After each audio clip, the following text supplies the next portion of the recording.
오늘은 신년 시리즈 설교, 우리 송구영신 예배 때 힘써 여호와를 알자는 주제로 말씀을 나눴는데, 오늘은 그 이어서 유일하신 여호와라는 제목으로 우리 하나님 말씀 나누도록 하겠습니다.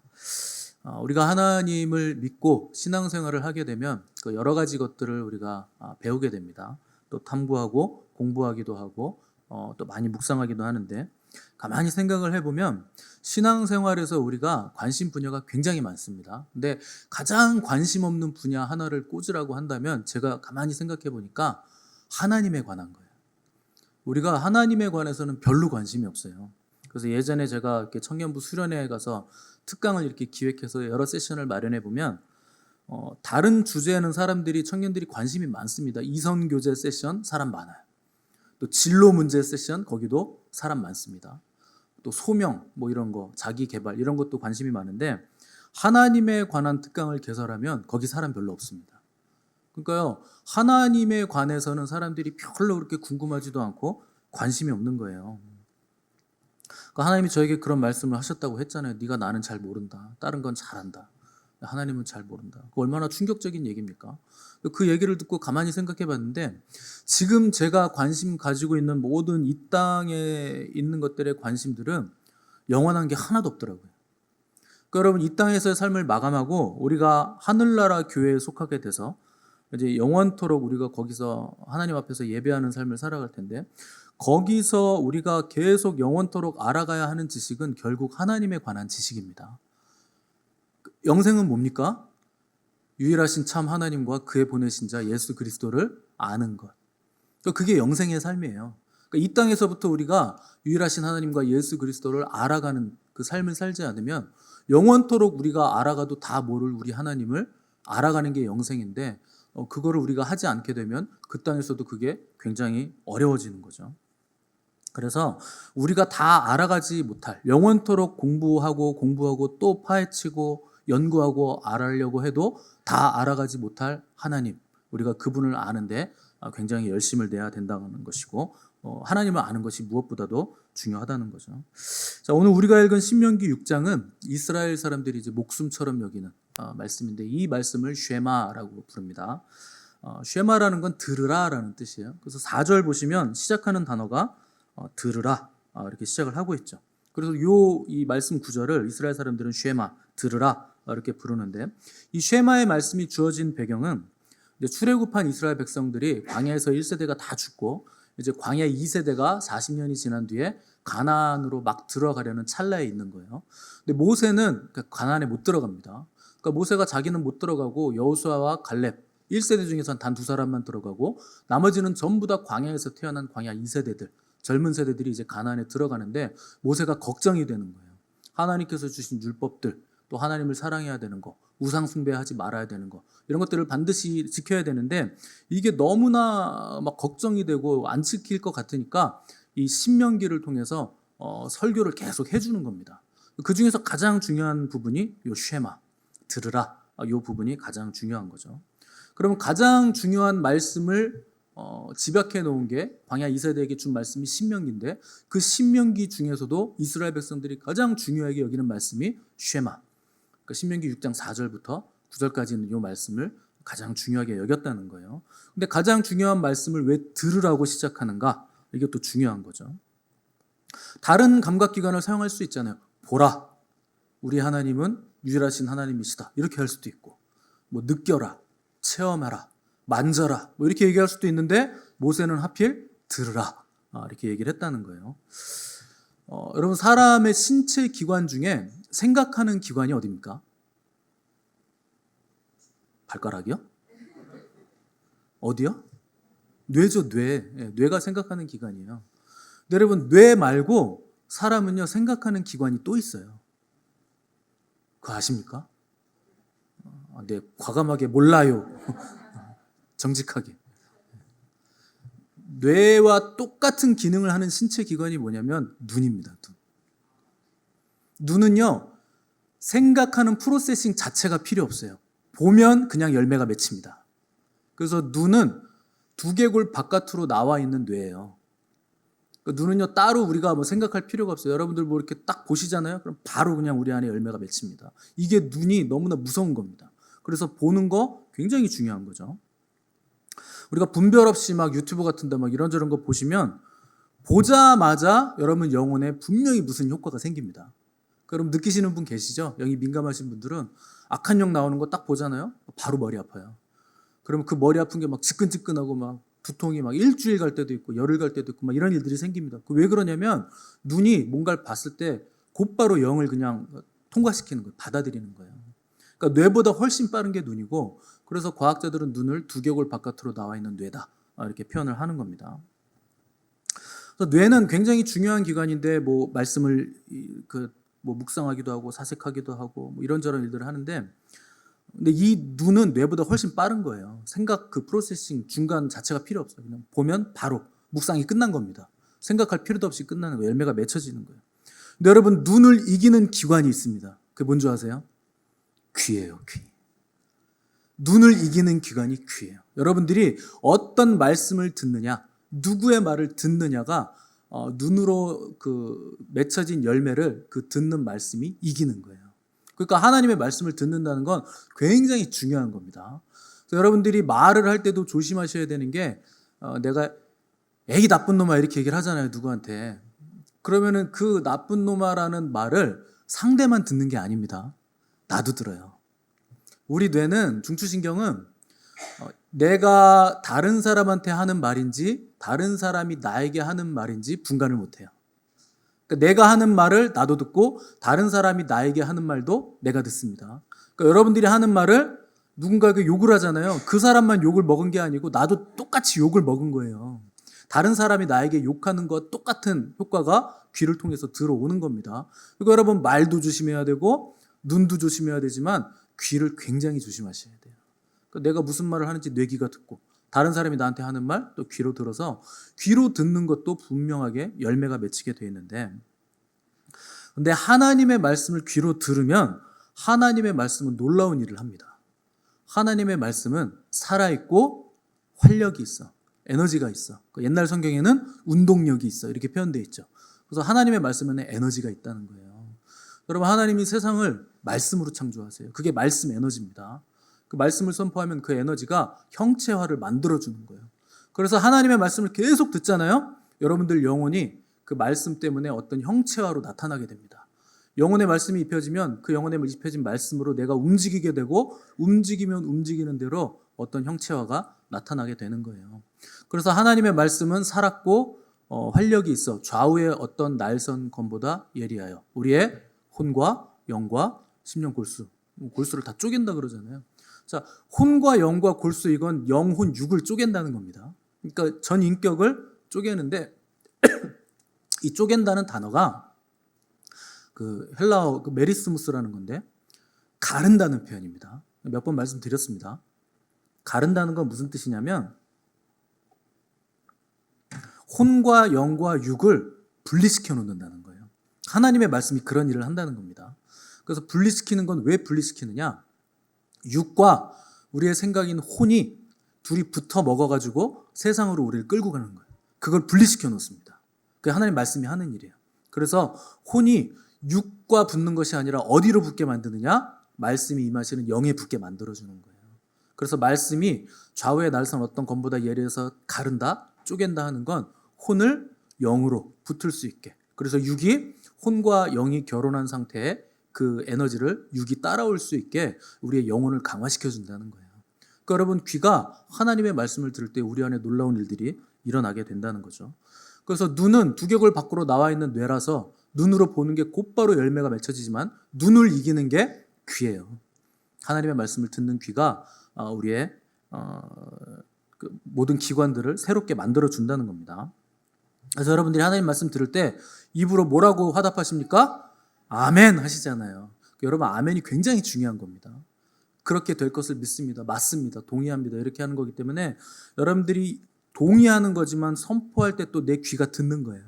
그래서 아멘이라고 화답하는 거 굉장히 중요한 거죠. 귀가 듣기 때문에. 그래서 모세가 지금 가장 중요한 신명기 말씀을 광야 2세대에게 주면서 그 중에 가장 애기 쓰인 쉐마의 말씀을 주는데 뭘로 시작하느냐? 들으라. 쉐마 이스라엘아 들으라 이렇게 시작하는 거죠. 자, 그럼 우리가 무슨 말씀을 들어야 되는가? 그 내용을 보시면 우리의 하나님은 유일하신 하나님이시니 그분을 마음과 뜻과 힘과 목숨을 다해서 너 사랑해라 이렇게 나온 거죠.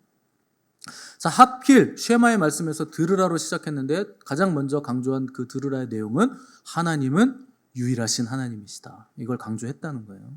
자, 왜 유일하신 하나님을 강조했느냐? 그들이 지금 나온 땅은 이집트입니다. 애굽이 이제 이집트잖아요. 그래서 출애굽했는데 이집트 땅은 별로 묻게 다 신인 나라예요. 이집트는 온갖 다신론의 나라입니다. 그래서 그 하나님께서 10가지 재앙을 통해서 이스라엘을 출애굽시켜 주셨는데 그 10가지 재앙의 내용들이 전부 다 뭐냐? 이집트 사람들이 신으로 섬기는 것들이에요. 일단 첫 번째 재앙이 뭡니까? 나일강이 피로 변하죠. 이집트 사람들은요, 나일강을 신이라고 여겼습니다. 그래서 나일강이 주기적으로 넘쳤다가 다시 범람했다가 이제 다시 정상적으로 돌아오면 강이 이제 범람하니까 온갖 그 강에 있는 부유물들이 땅으로 들어오는 거예요. 그럼 땅이 풍족해지는 거예요. 농사가 잘 지어지는 거예요. 그래서 나일강이 범람했다가 다시 내려가면 오늘도 나일강의 신이 우리에게 풍요로움을 허락해 줬구나 하는 개념을 가지고 그 나일강을 섬긴 겁니다. 그러니까 하나님이 나일강으로 첫 번째 재앙을 내리신 거죠. 두 번째 재앙이 뭡니까? 개구리. 이집트에서는 개구리도 신입니다. 핫켓이라 그래가지고 개구리는 다산의 신이에요. 이집트에서는. 그럼 개구리가 알 무지하게 많이 낳죠. 그래서 다산의 신입니다. 이집트에서. 개구리도 신. 세 번째 재앙 이가 나오잖아요. 이도 신입니다. 그 사막의 티끌 그게 이제 신인 거예요. 그 다음에 파리도 신이에요. 이집트에서는. 그 다음에 뭐 그 독종, 그 바이러스 이런 것도 신이고 죽음의 신이 있습니다. 죽음도 신이고. 그러니까 모든 10가지 재앙들이 이집트 사람들이 섬기는 신을 가지고 하나님께서 심판을 내리신 거예요. 너희들이 섬기는 이거 내가 만든 건데 너희들이 신으로 섬기냐? 내가 이거 가지고 너에게 어떻게 재앙을 내리고 이걸 만든 이가 누구인가 너에게 내가 알려주겠다. 그래가지고 10가지 재앙을 내린 거죠. 그러니까 모든 게 다 신이니까 이스라엘 사람들이 그 다신론에 400년 동안 젖어 있는 거예요. 그래서 모세가 우리 하나님은 다신론이 아니다. 유일하신 분이시다. 신이 여럿이 아니다. 하나님만이 유일하신 신이시다. 이걸 강조해 주는 거죠. 자, 그래서 출애굽을 했어요. 그래서 광야를 있다가 이제 가나안 땅으로 들어가는데 약속의 땅 아닙니까? 그러면 이제 약속의 땅이니까 하나님이 주신 약속의 땅이고 선물이니까 들어가서 하나님 잘 섬기면서 알콩달콩 하나님과 아름답고 예쁘게 잘 살았더래요. 이렇게 동화처럼 끝나면 얼마나 좋습니까? 근데 가나안 땅을 가봤더니 웬걸 거기도 다신론이에요. 거기에 주신이 바알입니다. 근데 이 바알은 또 특이하게 마누라가 있어요. 그 마누라가 누구냐? 아세라. 그래서 바알과 아세라가 세트입니다. 부인 신이 있는 거예요. 이 사람들이 어떤 신관을 가지고 있냐면 풍요로움, 우상숭배라는 건 다 풍요로움을 위해서 하는 겁니다. 우리가 잘 먹고 잘 살려고 우상숭배하는 거예요.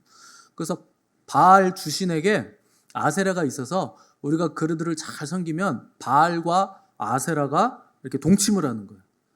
그러면 이제 바알이 정액을 뿌리는 게 그게 비입니다. 그 땅에 비가 내리는 거예요. 그러면 이제 모든 대지가 그 비로 젖어들면서 곡식이 풍부하게 맺게 되는 거죠. 그리고 또 아세라는 무슨 신이냐? 다산의 여신이에요. 그래서 나중에 이제 아세라가 이제 각지로 뭐 비너스로도 변하고 여러 가지 여신들로 변하는데 보면은 고대 근동의 여신들 보면은 그 가슴이 굉장히 개수가 많습니다. 막 달려 있어요, 그냥. 왜 그렇겠습니까? 다산의 여신이라서 그래요. 그런 신상 못 보셨어요? 뭐 많습니다. 아무튼 뭐 풍선이 그냥 한 10개 달린 것처럼. 그게 다산 그리고 풍요 뭐 이런 것들을 얻기 위해서 바알과 아세라를 주신으로 섬긴 거죠. 그러니까 신관이 이렇다 보니까 이 사람들이 섬기는 그 신들을 섬기는 콘텐츠 자체가 전부 다 음란이에요. 그 신 앞에서 그 성전 창기들과 음란한 행위를 하면 바알이 아세라와 자기들도 교합해가지고 풍요로움을 우리에게 뿌려준다. 뭐 이런 내용들을 가지고 있는 거예요. 그러니까 앞으로 이들이 들어갈 땅도 그런 땅이고 나온 땅도 그 다신론의 땅이니까 모세가 얼마나 걱정이 되겠습니까? 이들이 그 다신론에 휩쓸리지 않게 하기 위해서 가장 강조한 게 뭐냐? 들어라. 우리 하나님은 유일하신 하나님이다. 하나님 한 분밖에 없다. 너희들 다른 신 절대 섬기면 안 된다 하면서 유일신론을 강조한 거죠. 근데 여러분, 아무리 이스라엘이 유일신 하나님을 섬긴다고 해도 이스라엘이 들어가 있는 그 팔레스타인 땅, 이스라엘 모든 주변에 있는 나라들은요, 전부 다 다신론이에요. 이스라엘만 유일신론 사상을 가지고 있는 거예요. 그러면 모두가 다신론인데 이스라엘 백성들만 유일신론 사상을 가지고 있으면 누가 이상한 겁니까? 대세에 따라서 이스라엘이 이상한 거죠. 그 이상한 거예요. 그러니까 눈이 전부 다, 저는 두 개인데 여러분들은 다 하나야. 다 외눈박이세요. 저만 두 개. 그러면 누가 이상한 겁니까? 제가 이상한 거예요. 그런 겁니다. 우리 교회도 그렇잖아요. 전도하시다 보면 교단이 어디예요? 그럼 우리 독립교단이요. 다 배도해가지고요. 저희는 빠져나왔어요. 그러면은 됐어요. 가져가세요. 이렇게 반응합니다. 여러분, 그게 그 사람들이 이상한 거예요? 우리가 이상한 거예요? 뭐 그 사람들 입장에서 우리가 이상하죠. 어떻게 교단이 없어, 교회가. 아니, 다 배도했다니까, 교단이. 가르쳐줘도요, 그 사람들은 저 교단 없는 교회 안 가요. 그 이상한 교회 같은데, 뭐 이렇게 얘기합니다. 또 우리 교회 오시는 분들도 이상한데 이렇게 봅니다. 왜냐하면 경배다, 엎드려 하나님을 경배합니다. 이단 아니야? 이상한데? 근데 여러분, 경배라는 단어가 나올 때 경배를 하는 게 이상한 거예요? 안 하는 게 이상한 거예요? 안 하는 게 많이 이상한 겁니다. 이상하잖아요. 여러분, 전 세계 모든 종교는 다 경배해요. 우리는 유일하신 하나님 섬기니까 우리만 안 하는 거죠. 아닙니다. 성경에 나오는 모든 예배라는 단어는요, 엎드려 절하다라는 뜻이에요. 무릎이 땅에, 죄송합니다. 무릎 꿇고 이마가 땅에 닿을 정도로 엎드려서 조아리는 거예요. 땅에 닿아야 됩니다. 왜냐하면 예배라는 단어의 어원이 샤크인데, 히브리어인데, 이게요, 전쟁을 해서 진 장수가 적군 장수에게 항복하고 나가서 내 목을 지금 쳐도 좋습니다 하고 이마를 땅에 대고 목을 내놓는 행위예요. 내가 졌으니 당신 앞에 내가 엎드려서 항복합니다. 내 목을 칼로 지금 베어도 나는 상관없습니다. 항복하고서 머리를 조아리는 게, 이게 샤크라는 예배라는 단어의 기원입니다. 그래서 모든 성경에 나오는 예배라는 단어는 전부 다 엎드려 경배하다는 뜻이에요. 근데 우리나라 성도들 굉장히 이상합니다. 엎드려 경배하면 이상하대요. 여러분, 그게 마귀가 뿌려놓은 가라지들이에요. 이걸 누가 뺏어갔는 줄 아세요?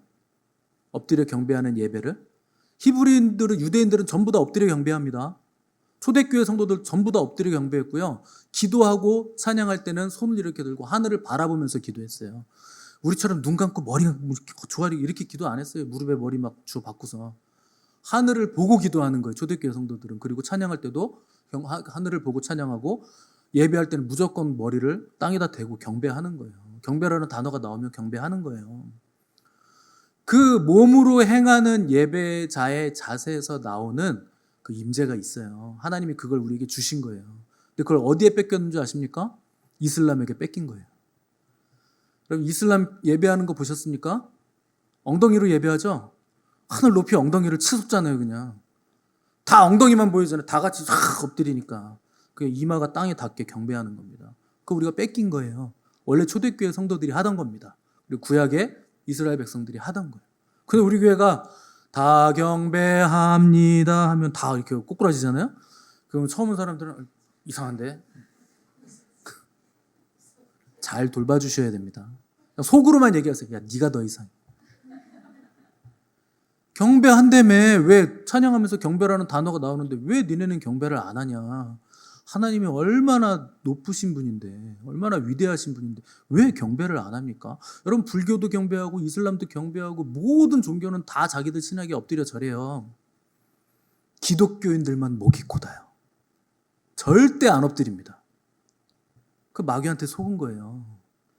왜냐하면 개신교는 너무나 강력한 우상 타파적인 관점을 가지고 있어요. 그러니까 뭔가 엎드려 조아리면 보이지 않는데 왜 보이는 형상에게 절하는 것처럼 그렇게 엎드리냐, 이런 신학을 컨텐츠로 가지고 있기 때문에 엎드려 절하는 걸 뺏긴 거예요. 근데 하나님은 엎드려 절하는 걸 원하십니다. 해보세요. 엎드려 절하는 분이 경배를 잘하는 건지 예배를 잘하는 건지. 뻣뻣하게 서가지고 예배하는 사람이 정말 하나님을 경외하며 예배를 잘하는 거죠. 제가 말씀드리잖아요. 그 큰 교회에서 부흥회 하면 막 박수 치면서 마귀들과 싸울지라 죄악 벗은 형제여. 옆에서 마귀가 같이 아싸! 아싸! 이렇게 같이 막 박수 치고 있어요. 마귀들도 같이 찬송해요. 마귀들과 싸울지라. 옆에 쫄병 마귀가 물어봅니다. 아유 형님 마귀들과 싸울지라는데 이거 같이 찬송해도 돼요? 박수 치면서. 선임 마귀가 뭐라 그러는 줄 아세요? 야 괜찮아 얘네 말로만 그래. 안 싸워 얘네 안 싸워. 말로만 한다 말로만. 같이 해 너도 같이 신나잖아 막. 마귀가 이러고 있습니다. 능력이 없다는 거예요. 능력이. 고백한 대로 안 한다는 거예요. 말한 대로 안 한다는 거예요. 그러니까 여러분 그들이 이상하게 우리를 보는 거 신경 쓰지 마십시오. 우리는요 하나님만 보는 거예요. 하나님은 경배 받으시기 합당하십니다. 예배 받으시기 합당하신 분이에요. 찬양 받으시기 합당하신 분이에요. 근데 예배하는데 내가 손 하나도 못 들잖아요. 그 사람 지금 뭐를 예배하고 있는 줄 아십니까? 하나님 예배하는 게 아니에요. 자기 자존심을 예배하고 있는 거예요. 다른 사람들을 예배하고 있는 거예요. 다른 사람들이 나를 보는 그 시선. 뒤통수가 따가우니까 내가 여기서 이렇게 손 이렇게 들면 저 사람이 나를 어떻게 생각할까? 내가 엎드려 경배하면 이상하게 보지 않을까? 이상하게 보면 어떻습니까? 하나님이 우리를 어떻게 보시는가가 중요한 거지. 하나님은요 극진히 경배 받으셔야 되는 분이세요. 하나님을 사람처럼 취급하지 마십시오. 우리 하나님은 높으신 분이시고 유일하신 하나님이십니다. 자, 이 쉐마의 말씀이 얼마나 중요했던지 복음서에 보시면 예수님께서 쉐마의 말씀을 인용하시는 장면이 나오는데 우리 여기 주보 잠깐 껴놓으시고 마가복음으로 한번 넘어가 보세요. 마태복음, 마가복음 12장 29절에서 31절.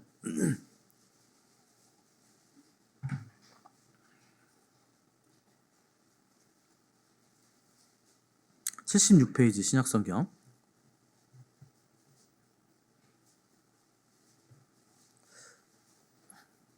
마가복음 12장 29절에서 31절 말씀.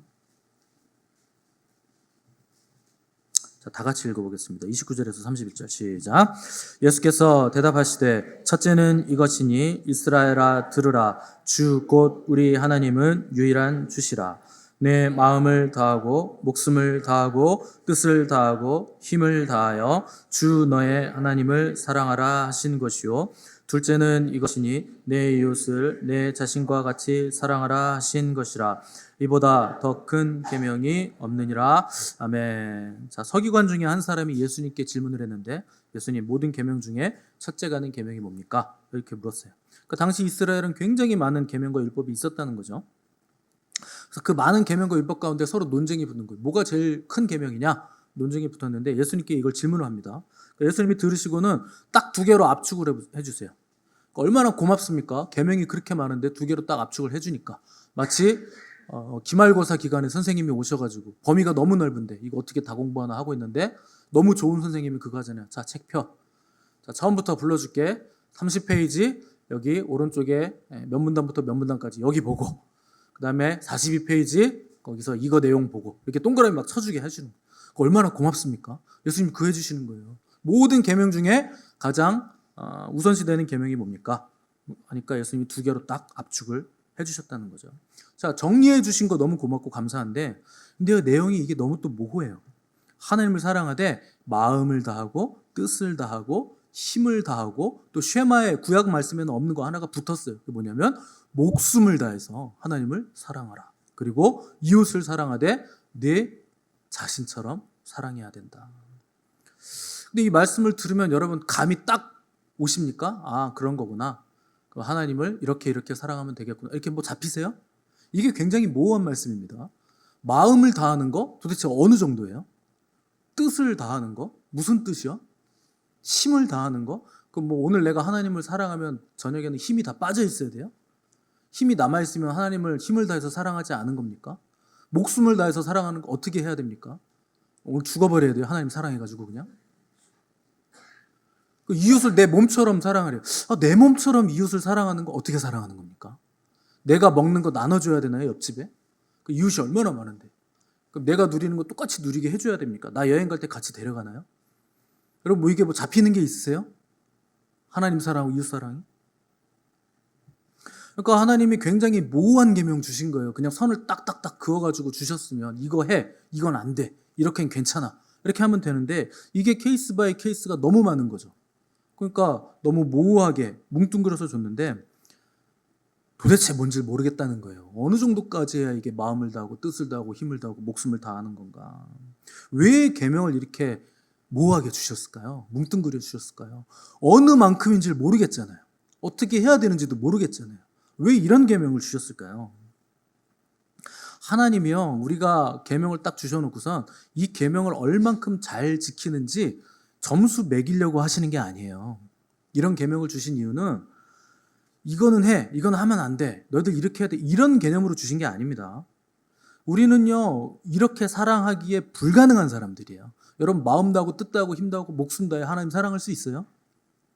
나는 그렇게 사랑하고 있습니다 하면서, 아니, 손들지 마세요. 못하는 사람들 힘들어지니까. 발꼬락, 엄지발꼬락 한번 들어보세요. 나 그렇게 사랑하고 있, 이웃도 내가 내 몸처럼 사랑하고 있다면 발꼬락 들어보십시오. 아무도 없을 겁니다. 왜 명확한 선을 안 그어주시느냐? 우리가 이걸 지킬 수 있는 존재들이 아니에요. 그럼 왜 지킬 수 없는 계명을 줬느냐? 이거는요, 이건 해, 이건 하지 마, 이런 계명이 아니고 네가 지금 하나님 사랑하는데 정말 마음을 다하고 있는지, 지금 뜻을 다하고 있는지, 힘을 다해서 하나님 사랑했는지, 목숨을 다해서 하나님 섬기고 사랑하고 있는지 매일매일 너희들 돌아봐야 돼. 그래서 이렇게 주신 거예요. 이게 무슨 선이 딱딱 거져 있어가지고 이 선 그어놓은 게 613가지의 그 장로의 유전 아닙니까? 너무 애매하니까 사람들이 자꾸 질문하니까 그 바리새인들이 정해놓은 거 있잖아요. 하나님은 그런 식으로 계명을 주신 게 아닙니다. 선 그어놓고 선 밟으면 아웃. 너는 안 밟았으니까 천국. 너는 금 밟았으니까 지옥. 너는 내가 보니까 60점이야. 자, 새벽기도 총 네가 살아온 날 중에 60%밖에 안 나왔어. 너는 지옥. 너는 65점 천국. 뭐 이렇게 하시겠습니까? 아니에요. 이런 계명들을 주신 이유는 계명이라서 여러분 이게 막 법같이 느껴지는데 이거는요 정확하게 해석을 하면 가르침이라는 뜻입니다. 율법이라는 건 법이 아니고 하나님의 선하신 가르침이라는 뜻이에요 원래. 그러니까 이걸 주신 이유는 뭐냐? 내가 끊임없이 나 스스로를 돌아보라는 거예요. 내가 이웃을 사랑하는데 정말 내 몸과 같이 사랑하고 있는지 오늘 돌아보고 해이해지진 않았는지 또 돌아보고, 내가 하나님 섬기고 사랑하는데 내가 마음을 다하고 있는지 뜻을 다하고 있는지 힘 다하고 있는지 매일매일 매순간 돌아보는 작업들을 하라는 거예요. 그래서 이런 계명을 주신 거예요. 제가 대학원 다닐 때 학교만 다닌 게 아닙니다. 그때 제가 사업 오너 CEO였어요. 그래서 10년 동안 사업을 하는 중에 대학원도 다니고 사업도 하고 주말에는 사역도 했어요. 전도사였기 때문에. 여러분 잡이 3개잖아요. 얼마나 바빴겠습니까? 여러분 그렇게 동정심도 없고 그 무자비한 얼굴로 지금 아무 생각 없이 지금 저를 보고 계신데 여러분 그게 얼마나 힘든 건 줄 아세요? 3가지 잡을 했다니까. 한번 놀래 좀 보세요. 우와, 3가지 잡을 했다니까요. 남의 일이라고 여러분 그런 표정 지으시면 안 되는 겁니다. 얼마나 힘든 건데.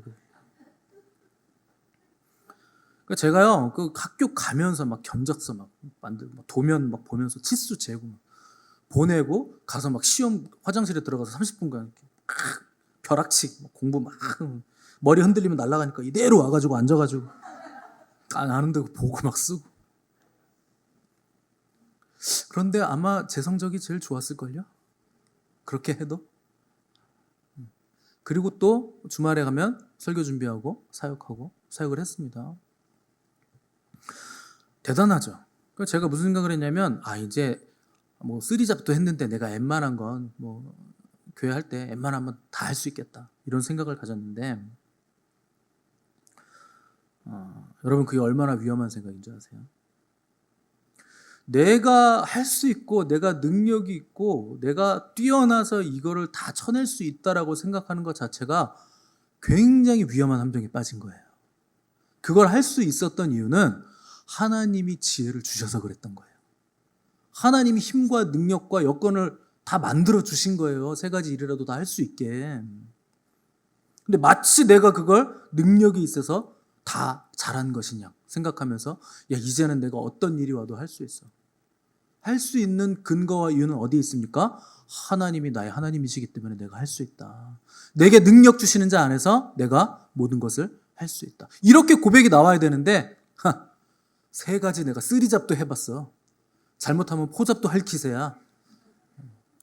나야. 이렇게 된 거예요. 얼마나 철없습니까, 여러분? 그러니까 하나님의 관심은요, 우리가 뭘 얼마나 잘하고 유능하고 뛰어나고 율법을 잘 지키고 여기에 관심 있는 게 아니에요. 그 과정 가운데서 얼마나 하나님을 의지하고 자신을 돌아보는가. 내가 정말 하나님의 일을 할 때 마음을 다하고 있는가, 뜻을 다하고 있는가, 돌아보고 또 돌아보는 그 과정. 우리는요, 예배를 드리면서도 예배를 받으시는 하나님께 집중하는 게 아니고 예배를 드리는 나에게 집중하려는 경향성을 가지고 있습니다. 야, 오늘 예배 내가 안 나올 일이 있었는데 이악 물고 나왔다. 역시 나야. 그거 하나님이 해주신 거잖아요. 그러니까 하나님께 집중해야 되는데 자꾸 나에게 집중하려는 이 자기 중심성이 우리를 자꾸 끌어당기는 거예요. 중력이 돼가지고 막 끌어당기는 겁니다. 그러니까 하나님이 우리에게 계명을 주실 때 자기를 계속 돌아볼 수밖에 없는 구조로 만들어 놓으신 거예요. 너 마음을 다해라, 뜻을 다해라, 힘을 다해라, 목숨을 다해라. 지금 그렇게 하고 있는지 돌아봐라, 또 돌아봐라. 다시 신명기로 넘어가시면, 자, 신명기의 6장 4절부터 쉐마의 말씀을 주셨는데요. 이 말씀을 주셨으면 이 말씀을 어떻게 지키는지에 대한 해설이 나와야지 맞을 것 같은데 전혀 다른 얘기가 나옵니다.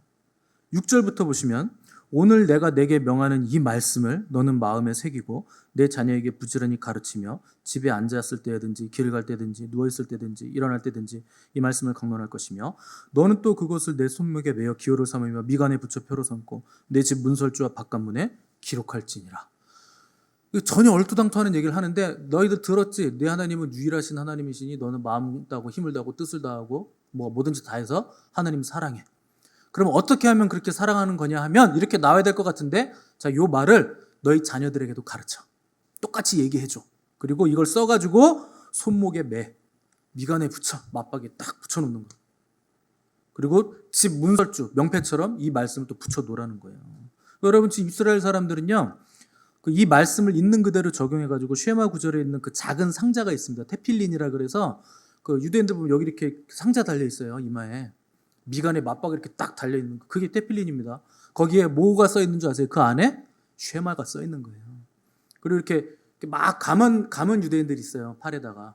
그래서 여기다가 그 손목에 딱 테필린이 있는 거예요. 그거를 손목에 이제 고정시켜 놓은 천 가죽끈 같은 걸로 감아 놓는 거죠. 그리고 문지방에 집 앞에도 메주자라 그래가지고 우리나라에서는 명패처럼 딱 그 크기입니다. 그래서 메주자를 거기다 딱 문 입구에다가 달아놓는데 거기도 쉐마 말씀이 써 있는 거죠.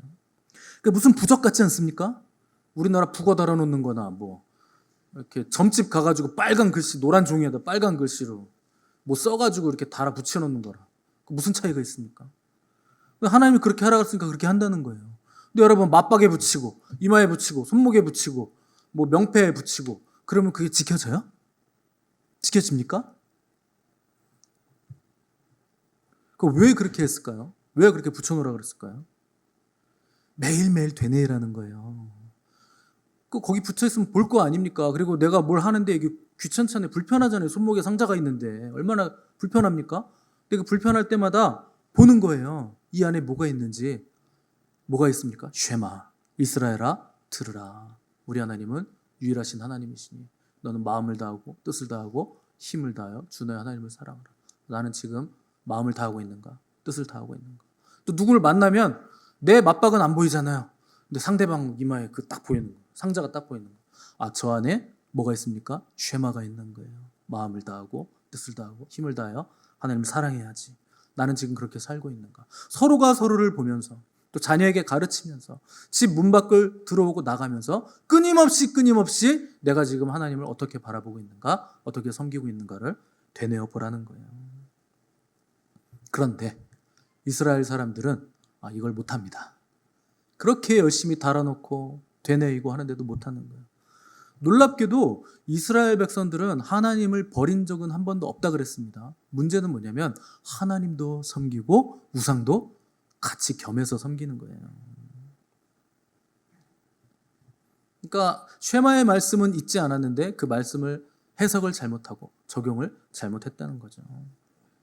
여러분들은 어떠십니까? 여러분들에게 하나님은 유일하신 여호와신가요?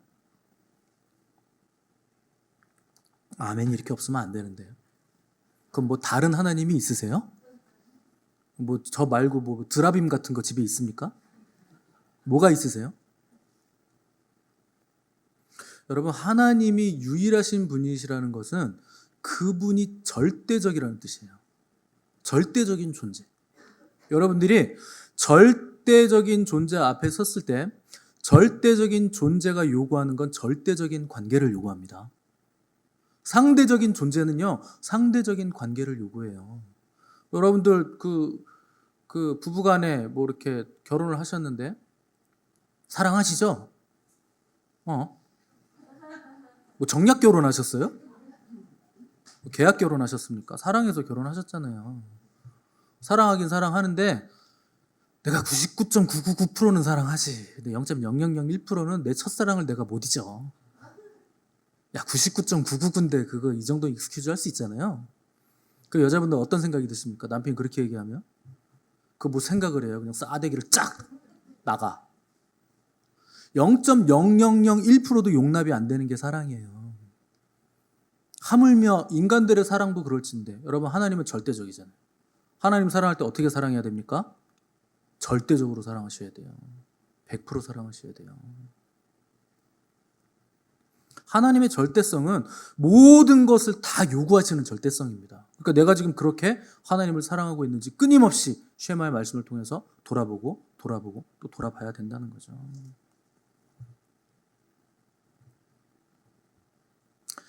베드로는 우리를 왕 같은 제사장이라 그랬습니다. 여러분, 제사장이요 어마어마한 존재입니다. 대제사장을 얘기하는 거예요. 왕 같은 제사장은 킹리 프리스트잖아요.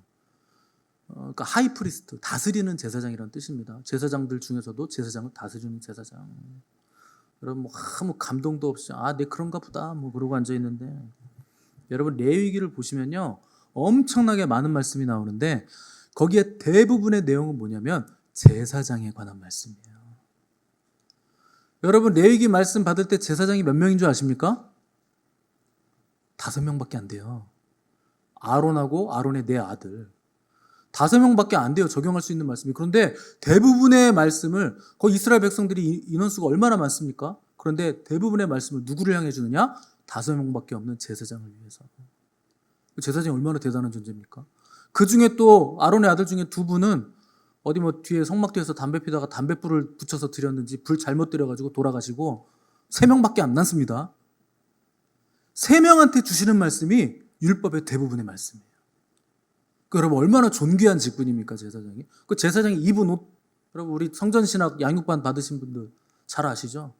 어깨 보석, 어깨뽕 빡 올라가 있잖아요. 견장 거기 12지파 이름 새겨져 있고, 네 어깨, 양 어깨에 12지파가 다 있다. 네가 책임자다. 딱 있고, 가운데 보석 12보석 딱, 막 방울 성류 달려가지고 두부장사도 아닌데 대제사장 지나가면 막 딸랑딸랑 소리 나고. 왜 그렇게 하십니까? 티가 나게 하시고 번쩍번쩍거리게 하시고.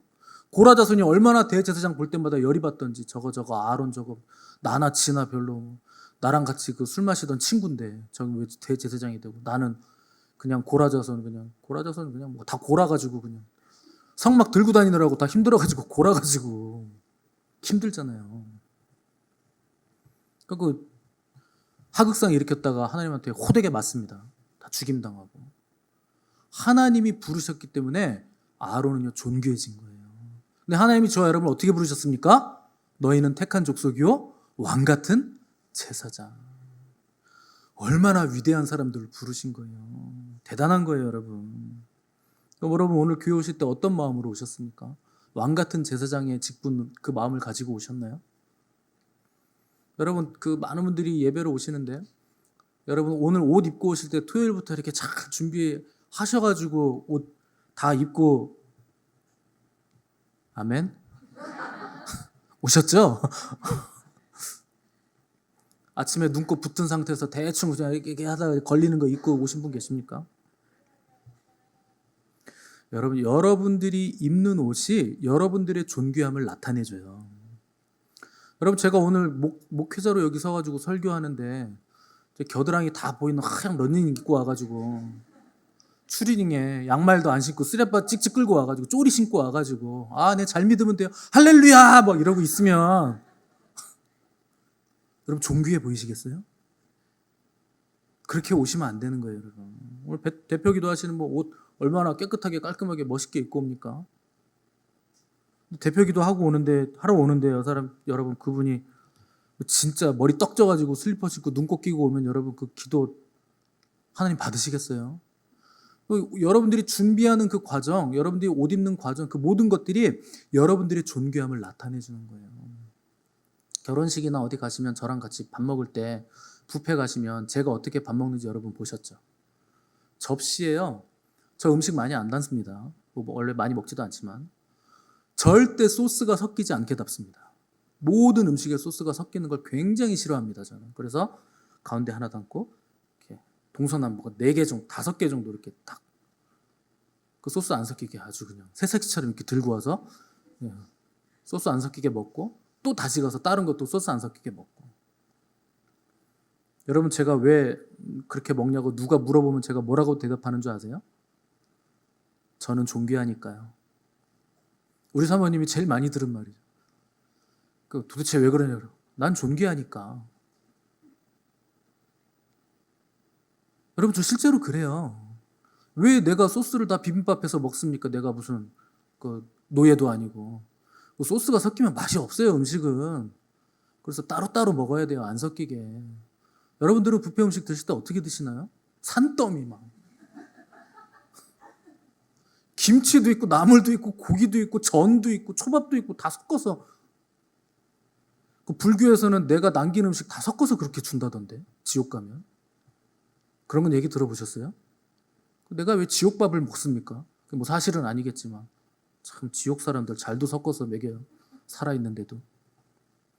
여러분 내 존귀함은요 내가 알고 내가 표출하는 거예요. 여러분 예배당 오실 때 깨끗하게 입고 오셔야 돼요. 정갈하게 입고 오셔야 돼요. 가급적이면 집에 명품 있으면 명품 입고 오세요.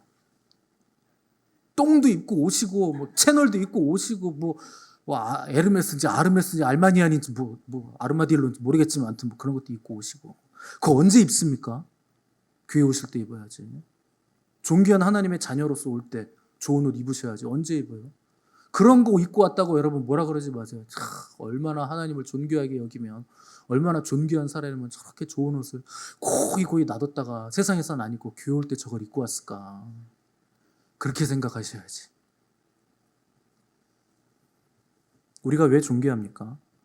존귀하시고 유일하시고 절대적인 하나님이 저와 여러분을 존귀한 자들로 부르셨기 때문이에요.